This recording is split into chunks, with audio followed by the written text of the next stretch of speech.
O TN1 desta terça-feira traz a história de uma mulher que passou mal e morreu durante uma discussão com o marido. Havia dúvidas sobre a causa da morte? Havia. O desfecho você vai ver já já. Sindicalista que abriu fogo contra homem em bar de Cariacica procura a polícia e confessa o crime. Bandido obriga morador a colocar no próprio carro os objetos que seriam roubados da residência.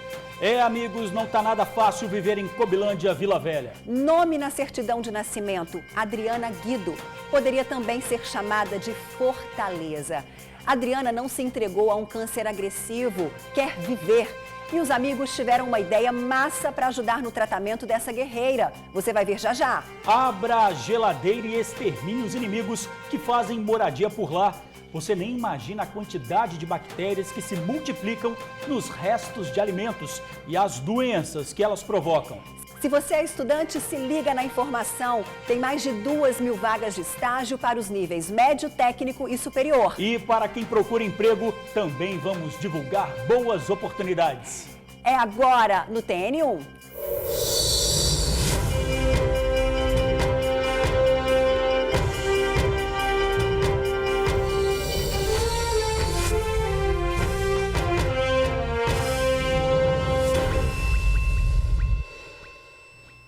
Oi, pessoal, bom dia. Olá, bom dia. O sindicalista que atirou e matou um homem dentro de um bar lotado em Cariacica procurou a polícia e confessou o crime. O repórter Luciano Rosetti tem mais informações. É com você, Luciano.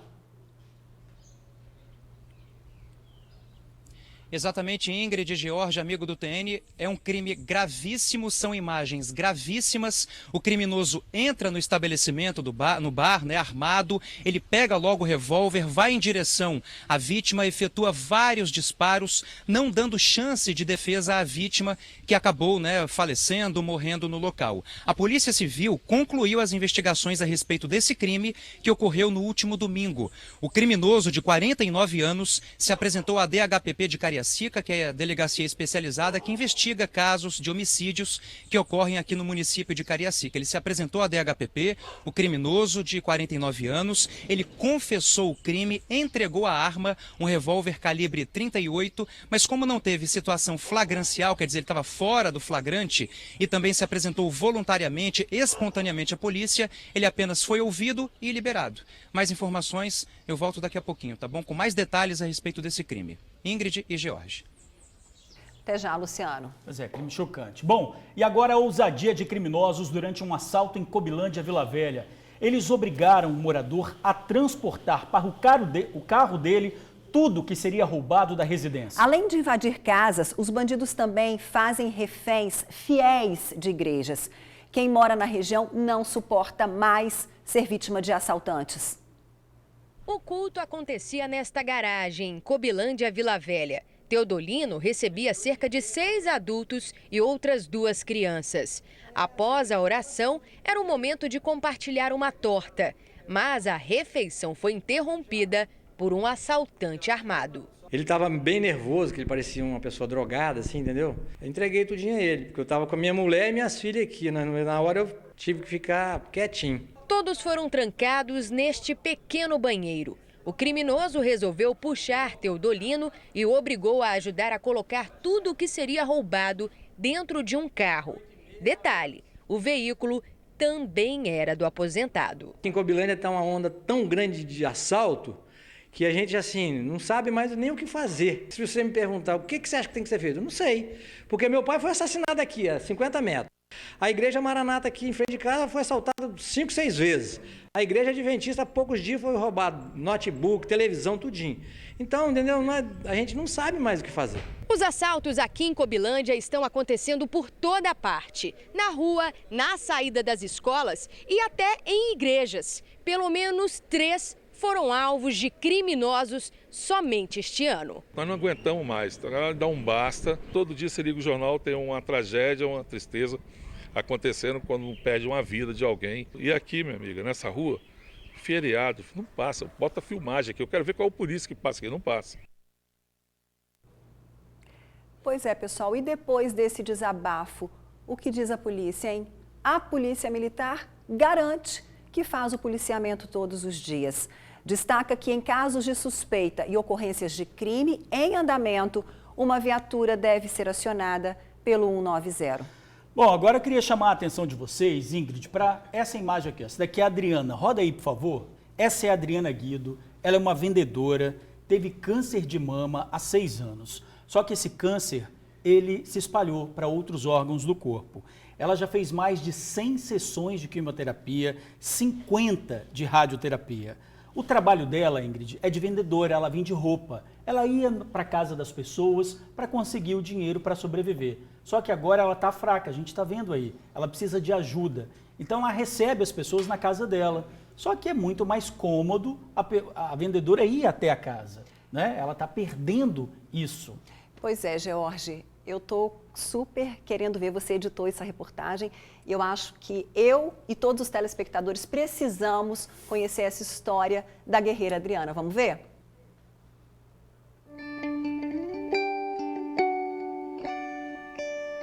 Lenço na cabeça, maquiagem, brincão e sorriso no rosto. Isso traz leveza para uma realidade pesada.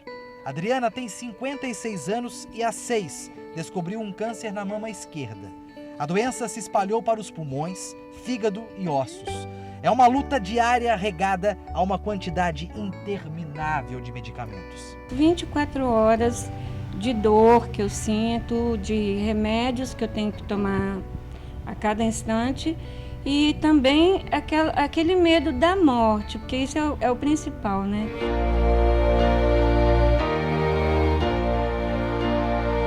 Desde que descobriu a doença, já foram mais de 100 sessões de quimioterapia e 50 de radioterapia.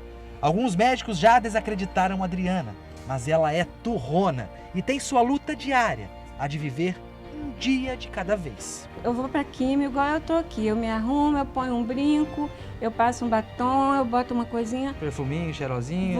Vou. Aí meu médico acha assim que eu tô maravilhosa, mas aí quando ele começa a fazer os exames, ele vê que a coisa não é bem assim. Uma luta diária que enche de orgulho e esperança quem está perto dela. Para mim, é motivador estar perto de pessoas como a Adriana, pessoas que escolhem agradecer por toda e qualquer circunstância, independente qual seja. O gasto com o tratamento e medicamento é alto. O plano de saúde é participativo. Quando ainda podia, Adriana ficava para lá e para cá nas vendas de roupas. Agora não dá mais. Só que ela não desistiu. Com a perseverança veio uma baita sacada. A Adriana percebeu que precisava canalizar a energia boa dela em algo que desse prazer, que a motivasse. E não é?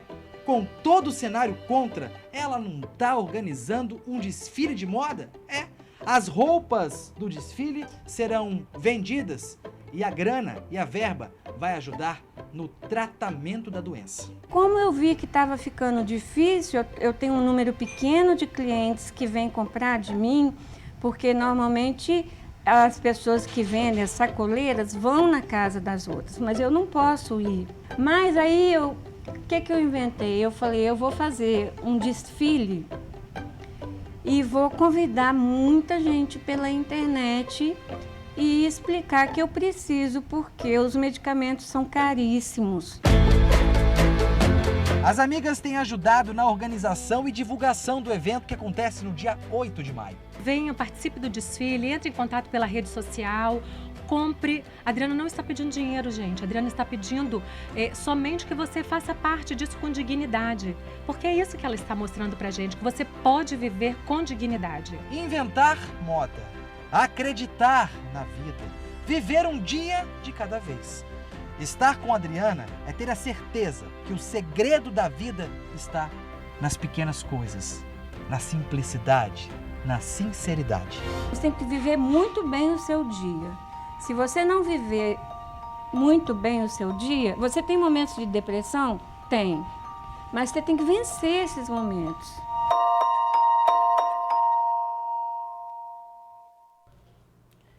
Gente, que sensacional, que fortaleza, Adriana, que fortaleza, que exemplo.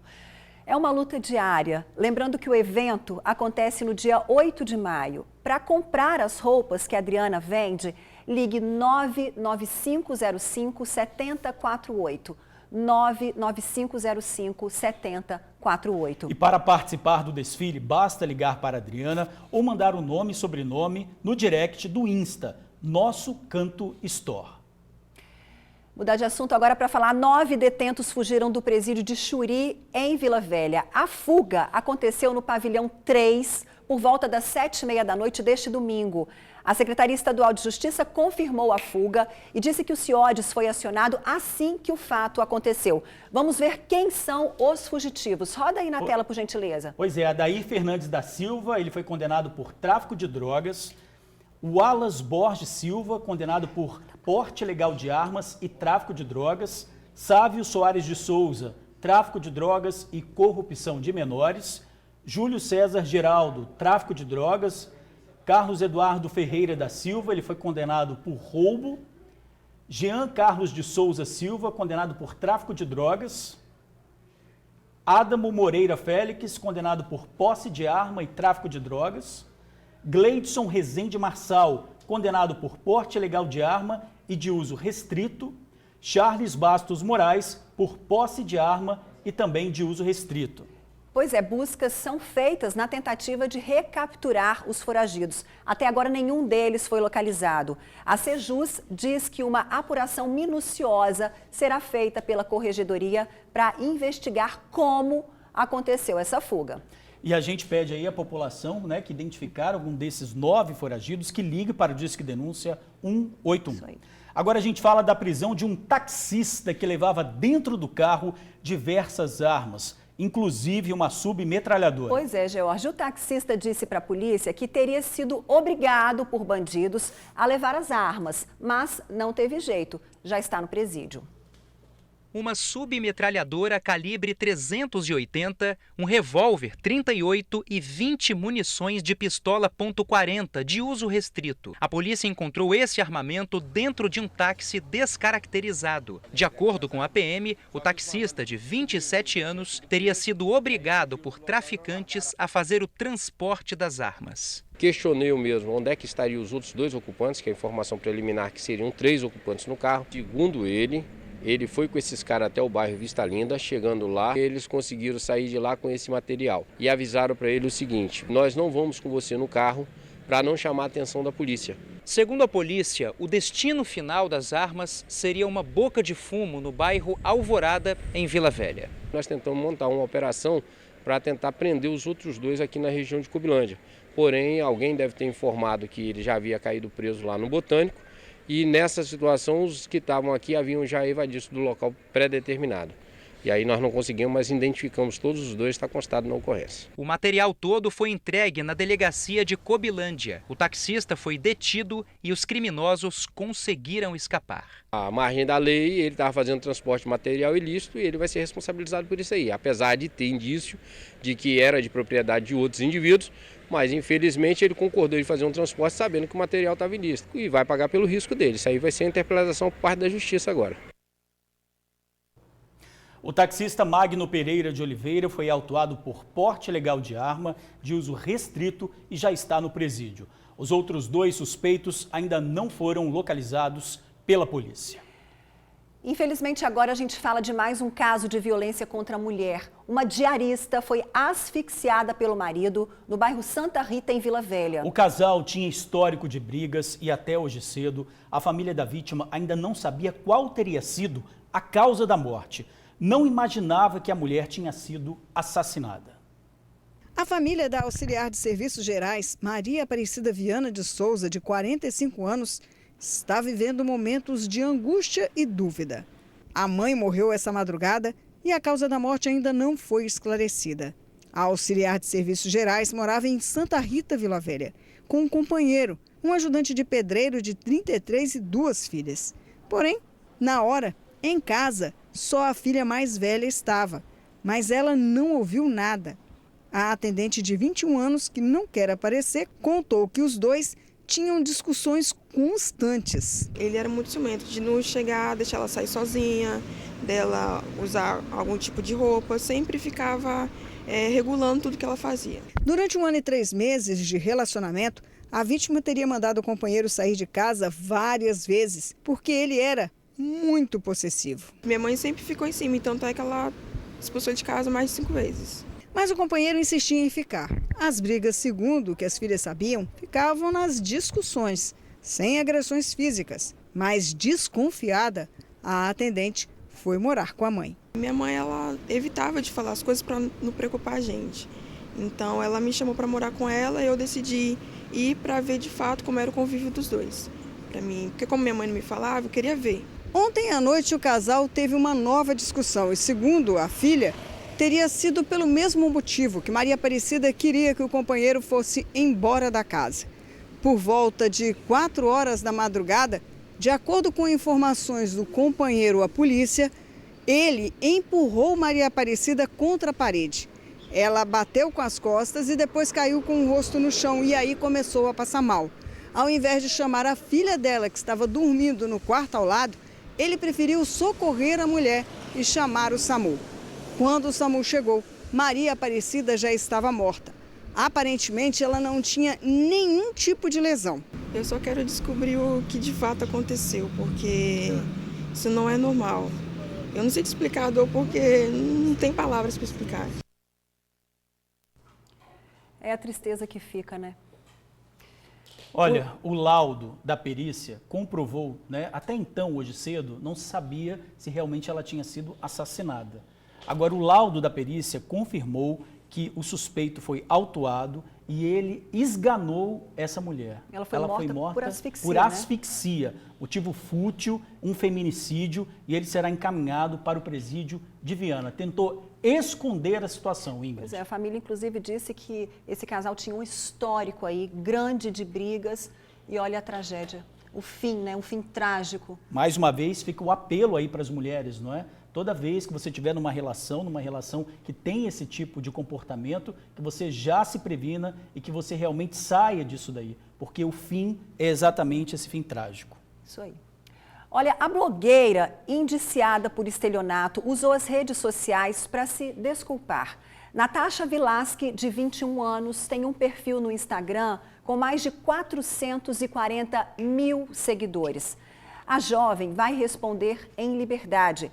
Ela é acusada de vender produtos pela internet, não entregar as mercadorias, nem devolver o dinheiro aos clientes. De acordo com a polícia, o golpe foi praticado em pelo menos 4 estados. A estudante que compartilha conteúdo sobre alimentação saudável e atividades físicas confessou o erro e se disse arrependida. Afirma que foi vítima de um golpe da empresa fornecedora dos produtos. Pois é, George. A Natasha disse que não soube administrar os problemas, admitiu ter sido irresponsável, mas aprendeu a lição. Vamos ouvir. Eu comprava com fornecedoras de São Paulo para elas enviarem para outros estados, eu recebia os pedidos e pedia para elas enviarem. E com esse dinheirinho eu me sustentava. Eu tinha 17 anos, já fiz 17 anos por aí. E aí o que aconteceu? A fornecedora me passou um calote. Se vocês pesquisarem no Facebook Natasha Vilasque Alerta Vermelho, vocês vão achar eu botando a cara dessa mulher que me roubou conversas nossas, eu pedindo para enviar. E o que aconteceu? Eu mandei um dinheiro para a conta dessa moça, ela não enviou nenhum produto e nem me mandou o dinheiro de volta. Então acabou que muita gente se prejudicou. Independente do que você faça no seu passado, independente do erro que você já cometeu, independente dos vacilos que você já deu, das pisadas de bola que você já deu, errar é humano, gente. Permanecer no erro é que é burrice.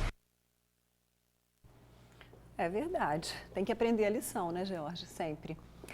Bom, agora mais uma cena repugnante. Um homem de 60 anos foi preso, suspeito de tentar abusar de uma criança de 6 aninhos. Ele chamou o menino para a casa dele e lá teria tentado abusar da criança. A mãe desconfiou da demora do filho, foi ver o que estava acontecendo, acabou flagrando a cena e partiu para cima do homem.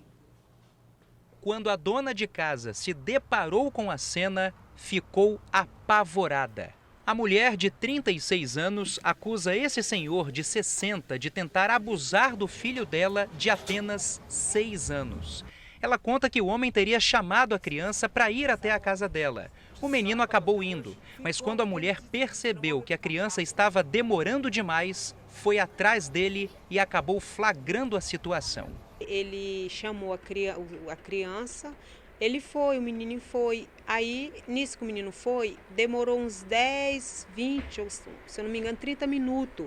O menino demorou embora. Aí eu fui, eu não ouvi barulho de nada, não ouvi ele conversando nem nada. Eu fui devagarzinho, rodeei a rua, passei pelo meu portão, fui até o portão dele, entrei. E nisso ele tinha deixado o portão aberto e a porta. Aí eu entrei devagarzinho e vi o gesto, o jeito que ele estava fazendo com o menino. Ela conta que não teve outra reação a não ser bater no homem. Quebrei o pau nele, para mim defender meu filho, que ele estava alcoolizado, ele estava com a foice do lado da cama e um facão. Eu puxei meu filho e quebrei ele no pau. É tanto que ele nem melhorou direito, porque ele está todo arregaçado ainda. E não foi cuidar, ele foi beber cachaça para se destruir mais ainda. Toda essa confusão aconteceu na tarde de sábado por volta das 5 horas. Segundo a mãe da criança, o vizinho ficou trancado no quarto da casa dele durante 2 dias, até a polícia ser chamada na tarde desta segunda. A mulher afirma que a própria comunidade chamou a PM. O homem foi conduzido para a Delegacia Regional de Vila Velha. Com sintomas de embriaguez, ele nega o abuso e diz que tudo não passou de um engano. Está me acusando assim que eu estou trabalhando, meu jovem. Tá mentindo, rapaz. Nunca fiz um trem desse, rapaz. Eu tenho 14 filhos. Por que o senhor está preso agora, então? Porque está me acusando injustamente. Não é bonito a mãe ficar com aquilo guardado aqui o resto da vida, aquela cena. Porque eu quero que ele cumpra a justiça cumpre os direitos do jeito dela. Porque ele paga o certo que ele fez. O dia que ele sair da cadeia, ele vai sair ciente do que ele fez. Trabalhando com uma criança de 6 anos, tem que tomar vergonha na cara, né? O suspeito foi autuado por estupro de vulnerável e já está no presídio. Bom, agora nós vamos falar daquela cena impressionante, Ingrid. O dia seguinte, depois do susto, nós voltamos à casa da família que teve tudo destruído por um carro desgovernado na rodovia Leste-Oeste. Então, a região tem recebido muitas reclamações de motoristas e moradores desde que a rota foi inaugurada. Quem fala ao vivo de lá é o repórter Luciano Rosetti. Voltamos com você, Luciano. Exatamente, Ingrid, George, amigo do TN. Esse acidente aconteceu ontem pela manhã. Só para a gente relembrar mais ou menos como foi a dinâmica desse acidente, o carro estava estacionado lá no alto do morro com o freio de mão puxado. Esse freio de mão teria falhado e o carro desceu desgovernado por essa rua, desceu, completamente desgovernado e foi parar naquela casa ali, destruindo a garagem e parte do muro também. A família até colocou essas telhas aí para poder amenizar um pouquinho a situação, mas a verdade é que todos os moradores da região ficaram apavorados, extremamente assustados com o que aconteceu. E eu tô aqui com a Lucileia, que não é só moradora da região, mas também prima da dona da casa, né, Lucileia? Como é que a família está em primeiro lugar? Eles estavam muito abalados ontem, como que eles estão hoje? Boa tarde. Ficaram muito abalados ontem, né, pelo acontecido, né, que foi um susto muito grande pra gente. O barulho foi muito grande, né? Mas graças a Deus não aconteceu nada com eles, né? Minha prima ficou muito assim assustada, muito abalada. Não dormiram no quarto, dormiram na sala, né? Mas graças a Deus foi só o bem material mesmo que foi perdido, né? Agora há uma reclamação muito grande dos moradores daqui da região com relação ao tráfego de veículos pesados. A nossa equipe esteve aqui mais cedo também, né? George, Ingrid, amigo do TN, e foram flagrados caminhões passando, veículos pesados passando por aqui, o que é completamente proibido pela lei de trânsito do município, não é isso? Isso, é proibido sim, como tem placa sinalizando, falando que não pode passar, mas a população, infelizmente, eles não respeitam. Depois que foi aberto essa alça da rodovia Leste-Oeste para o nosso bairro nossas ruas não têm estrutura nenhuma para estar comportando esse fluxo de carro, porque o fluxo realmente é que vem da rodovia, não nosso aqui, porque aqui sempre foi calmo, foi tranquilo. Foram colocadas sinalizações, só que infelizmente eles não respeitam mesmo. E as condições da rua são precárias mesmo. Vou pedir para o Cícero mostrar aqui rapidamente para a gente. Olha só, são buracos, né, desníveis, não tem como um veículo pesado, né, George, Ingrid, amigo do TN, passar por aqui. Imagina um ônibus passando por aqui, uma van escolar passando por aqui, um caminhão com carga pesada passando por aqui. É muito perigoso, né, Lucileia? Vocês ficam com o coração da mão, eu imagino aqui. Isso, a gente fica muito preocupado, assim, porque essa rua tem muito fluxo de criança, né, muita criança mesmo. Como foi um carro pequeno, poderia ter sido um ônibus, poderia ter sido um caminhão, e a tragédia poderia ter sido maior, né? Então a gente pede ajuda, né? O DR, o governo do estado, a gente precisa, por quê? Ontem aconteceu isso, mas pode acontecer coisas piores, com vítimas fatais, a gente não quer isso. A gente não quer isso mesmo, a gente está pedindo socorro, porque infelizmente eles fizeram a rodovia e pronto, não vieram aqui, não fizeram reuniões com a gente, não fez nada. Ninguém veio aqui dar uma satisfação, como passou outras reportagens que vocês fizeram também. Ninguém nos procurou aqui, ninguém falou nada, entendeu? Então a gente queria que o pessoal visse com mais carinho, né, com mais amor, né, a nossa situação aqui.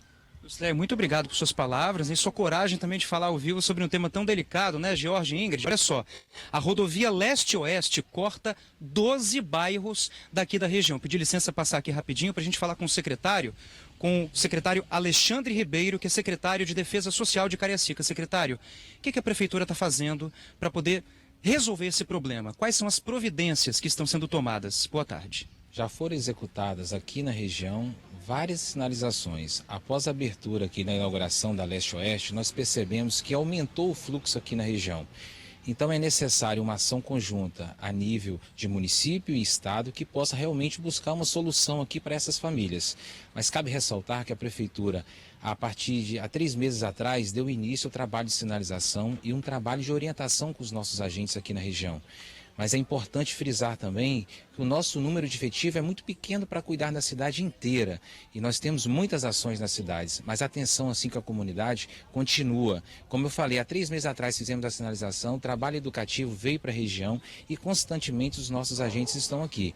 Mas torno a frisar, é necessário uma ação conjunta com o Estado para que possa providenciar a ação aqui que realmente vai resolver o problema.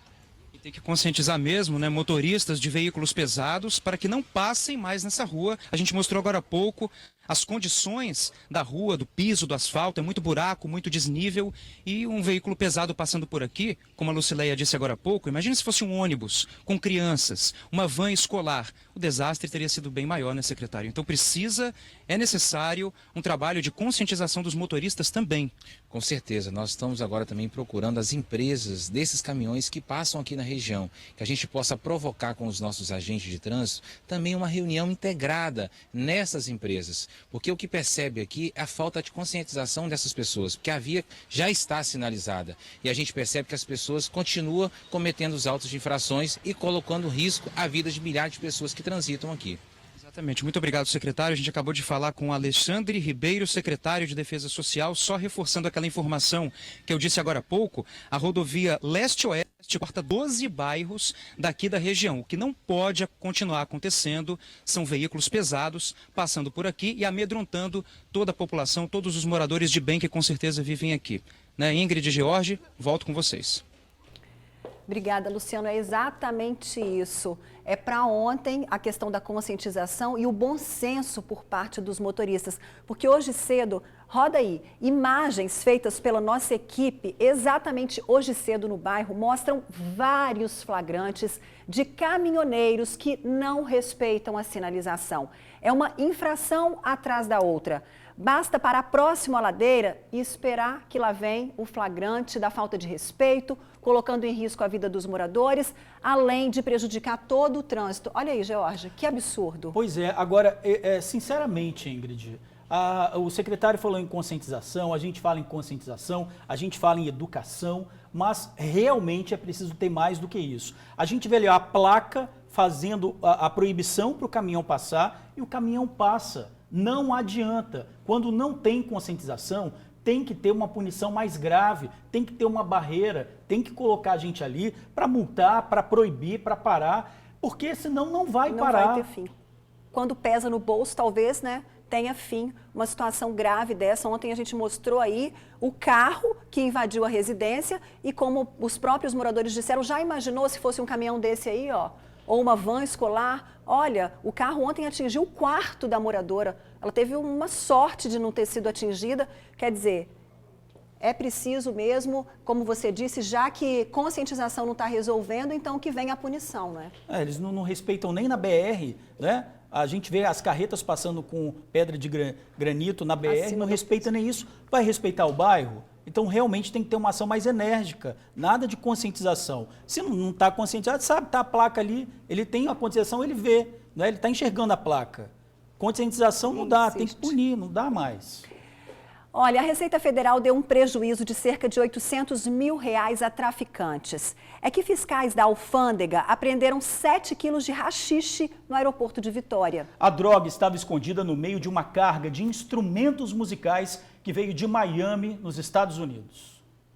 A droga estava escondida em uma carga de guitarras, caixas de som e amplificadores armazenada no terminal de cargas do aeroporto de Vitória. A apreensão de 7 quilos de haxixe vindos de Miami, nos Estados Unidos, foi feita por fiscais da alfândega. Utilizando estratégias que a gente tem de gestão de risco, se decidiu fazer uma verificação um pouco mais aprofundada, utilizando scanners, e aí se detectou no interior de 2 dos volumes 14 pacotes contendo esses 7 quilos dessa substância que se acredita seja haxixe. A droga foi levada à Polícia Federal para análise. Os 7 quilos do entorpecente deveriam render aos traficantes cerca de R$800 mil.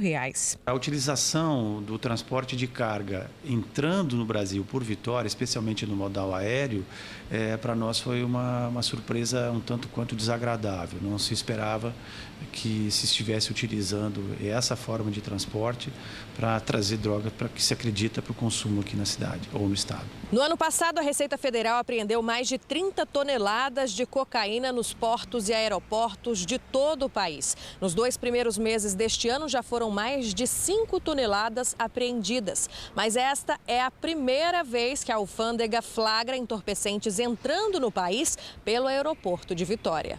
O delegado que está à frente do caso acredita que a droga seria distribuída aqui mesmo no Espírito Santo. Pela quantidade, pela característica da droga, enfim, algumas outras informações que a gente tem que nos sugerem que ela seria consumida aqui no estado ou nas redondezas. O delegado disse ainda que os responsáveis pela empresa de importação e exportação serão ouvidos e as investigações vão continuar. Pois é, droga que chega e sai do Espírito Santo. Um capixaba foi preso no aeroporto do Galeão, no Rio de Janeiro, levando 3 quilos de cocaína. A droga estava escondida no forro da mala, que já tinha sido despachada. O capixaba foi detido na mesma operação que terminou na prisão de um casal que transportava 20 quilos de cocaína. O destino era a Bélgica. O material também estava no forro de malas e distribuído em frascos de cosméticos. O casal estava acompanhado de uma criança que foi encaminhada ao Conselho Tutelar. O capixaba preso saiu de Vitória na última sexta-feira e levaria a droga para a França. Olha, agora o papo é com todo mundo, né, que cuida de casa. E mesmo se não cuidar, quando abre a geladeira, a situação complica. Um ambiente que pode ser perfeito para a criação de fungos e bactérias. Então, e esses bichinhos invisíveis podem levar até a morte. Vamos aprender como deixar a nossa geladeira livre de qualquer ameaça. Na casa da Maeli, a geladeira está sempre assim, lotada de produtos. Uma variedade imensa de alimentos fechados e abertos. Tem aquele que requer frio, outros nem tanto. Muitos potinhos com restinhos de comida. Geladeira de casa onde tem criança é uma farra só. Ao chegar em casa depois das compras, a Maeli não tem uma regra específica para distribuir os produtos na geladeira. É algo mais natural, né, Maeli? A Tainá aqui em casa não tem esse negócio de sair do supermercado. Chegando no supermercado, eu já chego colocando as compras em cima da bancada, da pia. Aí, o que da geladeira eu coloco na geladeira. O que é dos departamentos, assim, eu coloco no lugar certo, mas não tem essa organização toda, não. Pois é aí que mora o perigo. A responsável por armazenar todo o nosso alimento é também uma fábrica de fungos e bactérias, se não for limpa de maneira correta. Na sua geladeira podem estar micro-organismos como esses aí. Graças a Deus, de uma forma geral, a gente tem uma resistência boa. O grande risco é para quem tem um sistema imunológico um pouco mais deficiente, como, por exemplo, crianças e idosos ou pessoas que estão passando por algum tratamento, alguma doença. A gente não vê na maioria das vezes, mas eles causam um estrago e tanto, colocando a nossa vida em risco. Em geral, os principais riscos nós temos as bactérias e os fungos. Então, nós temos a E. coli, que nós já vimos há pouco tempo aí, todo mundo passou a conhecê-la um pouco melhor por conta de um surto de gastrite sério. A Pseudomonas, ela consegue se desenvolver mesmo num ambiente mais frio, uma Pseudomonas, uma Listéria. O Staphylococcus aureus, por exemplo, esse aqui foi até isolado de uma linguiça. O Staphylococcus, por exemplo, ele degrada. Se cozinhar muito bem, se você fritar muito bem a linguiça, ele vai morrer, mas ele pode deixar uma toxina ali que pode levar a um problema sério de saúde. E os fungos, os bolores, de uma forma geral, que normalmente a gente vê muito em alimentos como pães, pode levar só aquela indisposição leve, como pode levar mesmo a um quadro de diarreia, com vômito. E aí, dependendo da cepa, que é um tipo mais desenvolvido daquele micro-organismo, daquela espécie lá, ela pode desenvolver, então, uma doença mais séria. Para dar uma geral na geladeira da Maeli, a gente convocou quem entende do assunto, as especialistas em orientação doméstica. O passo a passo para limpar a geladeira começa desligando o eletrodoméstico. Os alimentos são retirados e a faxina tem início. Então desligou a geladeira, tirou todos os alimentos de dentro, colocou nessa caixa térmica. Você pode remover também todas as prateleiras, todas as gavetas e fazer a higienização desses itens que são removíveis na pia. Com detergente, bucha e água mesmo.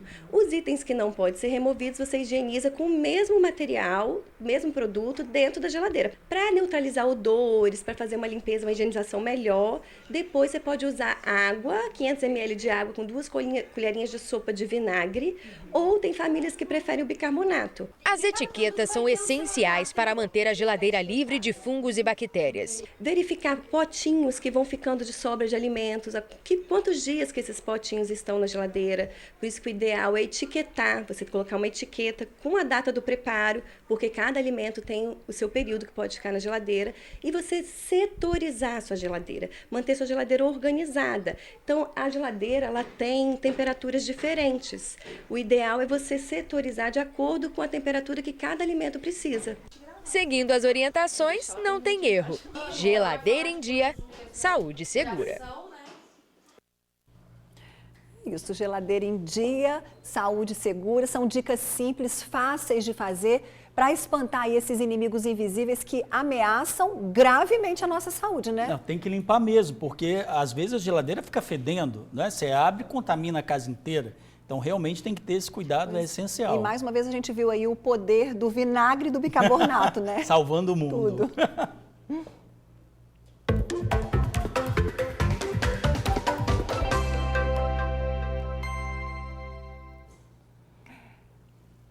A Terça de Empregos chega com ótimas vagas para você. Vamos ver na telinha? Vamos ver?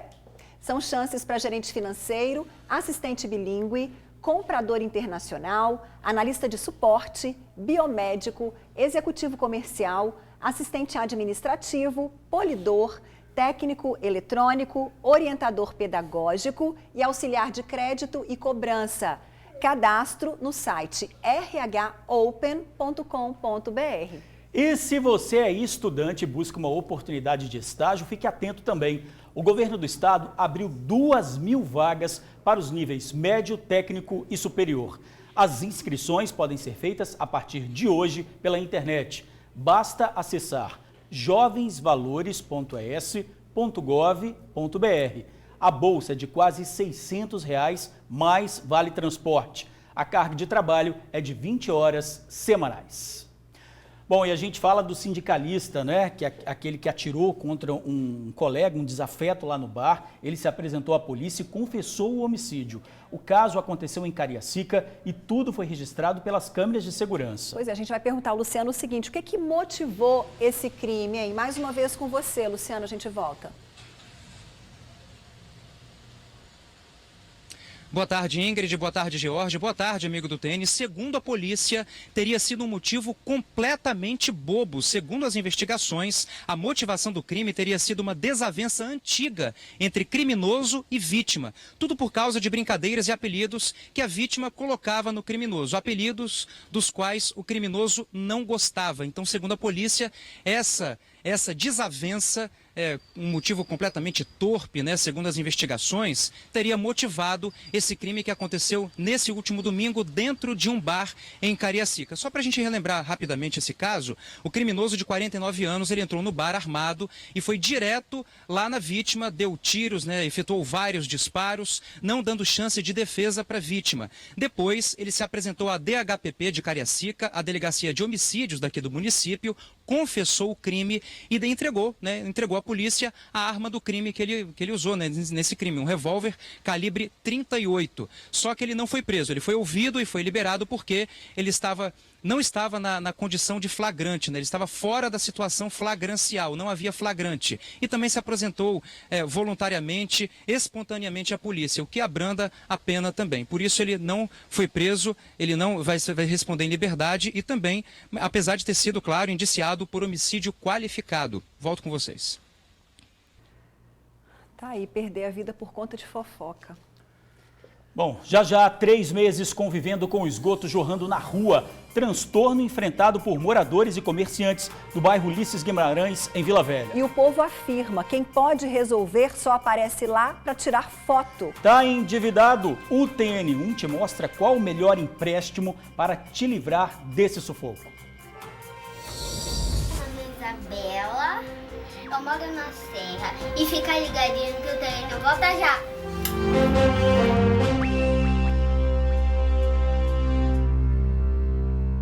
Recadinho para quem está no vermelho. Se você comprou, não conseguiu pagar e está endividado, fique atento. Um empréstimo ou a renegociação pode te ajudar a sair do sufoco, mas é preciso saber o que se encaixa melhor no seu perfil.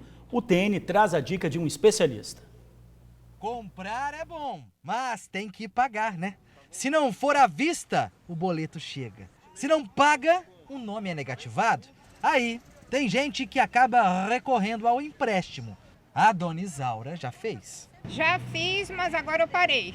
Parou? Parei. Por quê? A gente passa anos e mais anos pagando aquilo, e o que fica para trás, meu filho? Os juros lá em cima. Lá em cima, aquele jurão, né? Mas tem aqueles que só de ouvir a palavra empréstimo já sai correndo. Empréstimo nem pensar. Nem pensar? Nem pensar. Crise econômica, mais desemprego, mais descontrole financeiro. É igual a mais de 700 mil capixabas no vermelho, com a corda no pescoço, negativado, sem crédito na praça. Este economista explica que o caminho ideal é buscar a renegociação da dívida em busca de uma taxa de juros menor. Sempre os credores, eles soltam aqueles grandes mutirões, né, de renegociação de dívida. Então esse é o momento propício, porque você vai lá tentar renegociar porque o banco sabe que está difícil receber, ou o credor. Então para ele é bom renegociar. Então o que você faz? Você alonga o seu prazo de pagamento para ter uma mensalidade menor e caber no seu orçamento. Para quem tem acesso ao empréstimo consignado, que é aquele que desconta em folha, é uma escolha interessante, já que a taxa de juros é menos salgada. O risco é menor, né, da pessoa ficar devendo, porque desconta direto na folha. Então os credores, eles têm uma taxa bem menor de juros para esse tipo de pessoas, né? Funcionário público, né, estadual, municipal, federal, o famoso consignado. É sempre um problema a dívida, né, gente? Não pode ser igual a dona Isaura. Agora ela aprendeu a lição, né? Diz que já fez muita dívida, aprendeu aí a duras penas, porque não tem nada pior do que você perder noite de sono aí endividado, no vermelho. Pois é, tem que controlar o orçamento, pegar o empréstimo, pagar a dívida e não para comprar mais, né? Não é? Que aí a situação só vai embolar. E arcar essa renegociação, porque também não pode renegociar e depois voltar e não pagar a renegociação, que aí vai virando uma bola de neve e o negócio vai ficando pior, né? Bom, agora um assunto nada agradável de se mostrar, mas que precisa ser denunciado. Há 3 meses, moradores e comerciantes do bairro Ulisses Guimarães, em Vila Velha, sofrem com esgoto jorrando na rua. O seu Wilton disse que quem deveria resolver o problema só aparece lá para tirar foto e nada mais. Como se isso acabasse com um transtorno, né? A única ação partiu da própria comunidade. Desculpe, de verdade. Desculpe ter de mostrar essas imagens para vocês na hora do almoço, mas aqui é um mal necessário. É que o pessoal da Avenida Presidente João Goulart, em Ulisses Guimarães, Vila Velha, não aguenta mais. A rede de esgoto que passa pela via está entupida há 90 dias. Repito, há 90 dias. E os dejetos ficam assim, espalhados pelo meio da rua. Tem criança, minha netinha mesmo, pisa nisso aí direto. Como é que faz para comer na sua casa? Por exemplo, para almoçar, para jantar, para tomar café da manhã? Tem que conviver assim, fede muito. Quem também é vizinho do esgoto a céu aberto é o Carlos. Um vizinho desses, hein? Deus me livre, hein, tio Carlos? É uma situação, constrangedora, porque a gente vem lutando há 90 dias para ver se resolve os problemas, buscando os órgãos competentes, mas infelizmente as pessoas não dão atenção, porque é um bairro. Com criança passando, Felipe, correndo o risco de pegar dengue com mosquito, você não consegue almoçar em paz dentro de casa. Você imagina da vizinha que está aqui, que está de frente à casa dela. Já são 90 dias em que os moradores são obrigados a conviver com esta situação. E como nós vimos, é muito prejuízo, é muito BO, inclusive aqui no bar da dona Vilma, que desde então a estufa dela fica assim, vazia. Como é que a pessoa vai comer o nojento daquela ali? Eles bebem a cerveja aqui dentro, afasta a mesa e sai para fora. Para beber, para comer alguma coisa é complicado, porque fede demais na parte da tarde. Fica pior do que nesse horário. As reclamações até provocam ação do poder público. Os técnicos vêm até aqui, fazem uma foto e vão embora. A galera já sabe muito bem como funciona. Só tira foto. Só tira retrato. Eu não aguento mais. São uns 4 ou 5 vezes que eu vejo que 6 horas da manhã um caminhão aqui. Mas não vem trabalhar, só para tirar retrato. E a dengue, aonde está? Olha quanto mosquito tem ali dentro. Insatisfeitos e revoltados, os próprios moradores abriram a rua para tentar resolver o problema. Mas, infelizmente, o mau cheiro, aquele insuportável, insiste em permanecer. Por diversas vezes a gente já tentou desentupir, fizemos até uma caixa de gordura ali, de esgoto. Mas aí a gente desentupiu e não é o esgoto, porque é a manilha que está cheia. Furamos o cano porque a água estava voltando toda para dentro de casa. Essa semana o carro sugador teve aqui, mas olhou e foram embora. É relevante encerrar esta matéria com o seguinte questionamento. 2 pontos. Se este mesmo problema fosse numa área nobre, as autoridades permitiriam que os moradores permanecessem por 90 dias, repito, 90 dias com as narinas cobertas de esgoto? Pensem nisso. Pelo amor de Deus, chega de fotografia. Já deu para montar um álbum, né? E essas fotos não vão parar no site da empresa, né? Pois é, nenhuma comunidade merece passar por isso, né? E a gente foi em busca de uma resposta. E vai ter uma solução, olha só, a resposta boa será?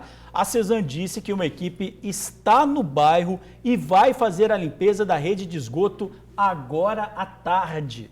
Reforça que os moradores podem informar sobre vazamentos pelo telefone 115. E a gente pede para que os moradores, então, façam uma foto para a gente mostrar amanhã se realmente esse problema foi resolvido. Olha que legal a gente mostrar aí tudo limpinho, né? Tudo cheiroso, é isso aí. E vamos para um rápido intervalo e na volta a gente embarca no ritmo do chorinho. Os passageiros começaram o dia bem mais leve com música, amigos. Oi, galerinha. Não sai daí que a gente volta já já.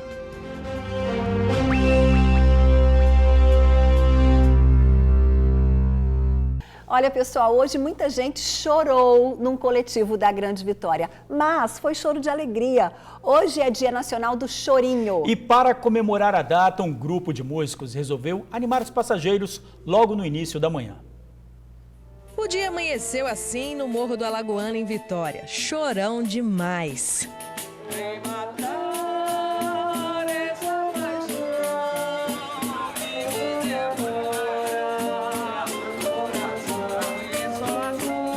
23 de abril, aniversário do saudoso Pixinguinha, também se comemora o Dia Nacional do Choro.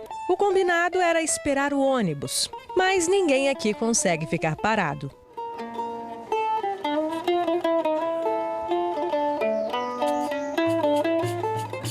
Alexandre, difícil é ficar parado enquanto espera um ônibus, né? A gente nem precisa ficar muito parado, que a gente trouxe já o instrumento, né? Pra gente aproveita isso. Então, o horário é bem cedo. A gente não está acostumado muito a tocar nesse horário não, mas já é o segundo ano que a gente tenta promover esse evento do coletivo, né, do choro. 7 artistas da música capixaba aceitaram o desafio do chorinho no coletivo. Esse já é o segundo ano. Parece que a ideia do seu Raimundo deu certo. Hoje é um dia memorável para a música popular brasileira. Hoje é o dia nacional do chorinho. Hoje é aniversário do nascimento de Pixinguinha. E não apenas somente o dia de São Jorge. Hoje, em especial, Morro dos Alagoas está em festa, porque nós somos pioneiros no Brasil em homenagear essa data tão importante, né? E o chorinho está aqui, ó, nas nossas veias, está aqui nas nossas vísceras. O morro está em festa. O negócio estava tão bom no ponto que a gente quase perdeu o ônibus. Bora, meu povo! Agora vou esperar uns minutinhos. Todos devidamente acomodados no fundão e tome choro.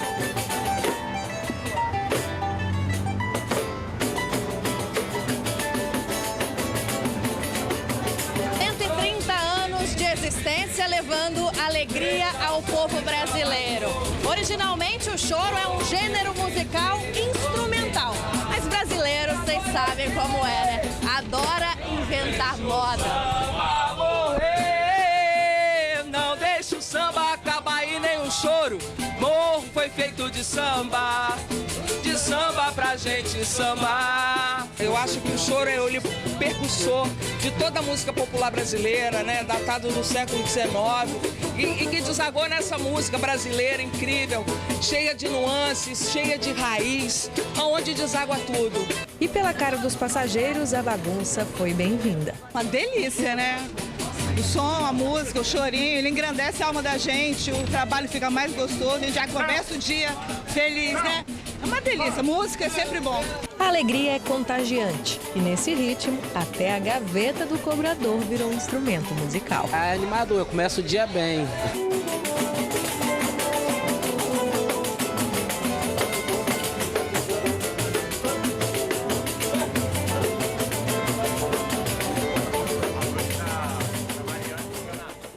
Ah, fala sério, que ideia maravilhosa, né? Parabéns aos músicos que tiraram um tempinho para animar a vida de tanta gente logo cedo. Gente que muitas vezes pega ônibus lotado, vai espremido, não tem nada que corte mais o coração da gente do que ver aí de manhã cedinho o pessoal seguindo para o trabalho, para a escola, naqueles ônibus, né, lotados. Ai, muito... Isso sem contar a violência, né? Não é?